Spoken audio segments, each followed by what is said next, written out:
ولا بحياتك تتجوز وحدة أغنى منك ماديا. إذا صرفت عليها أيضا أكثر من طاقتك كلفتك، وإن صرفت عليك امتلكتك. تجوزها بحالة واحدة فقط إذا قدرت تمنع نفسك من مالها. ليس كل حلال يفعل، ولا كل حرام يترك للأبد. اليوم الخنزير حرام ولكن أنا آكله إذا ما ظل عندي أكل إلا هو. واسم لوط اسم نبي. حياتك أنت شفت حدا مسمي ابن لوط؟ هذا حلال ما نعمله إحنا.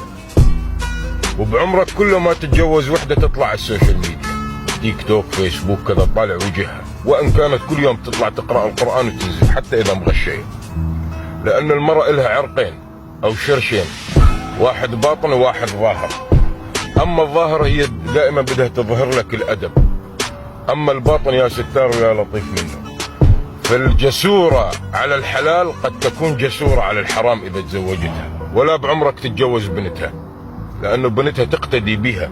نعم، وما أدراك يمكن الأم تكون صالحة والبنت تكون جسورة عليك بالحرام. هذا فلسفة، هذا ما يفهم أي واحد. هذا حيشاكم يعني، حيش الناس الدراويش يعني. الدنيا هاي شايفينها، هالدنيا هاي وبعمرك كله لا تفكر مشكلة تنتهي بالمصاري أبدا، بالفلوس يعني أبدا. لأنه الزمن والآفات تجي ضرباتها معنوية، ما تجي ضرباتها مادية.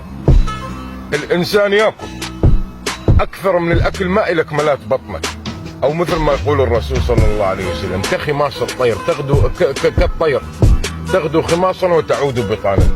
الطير يقعد الصبح ما بيأكل بعشه، يقول بسم الله ويروح، يرجع يشوفه مليان أكل.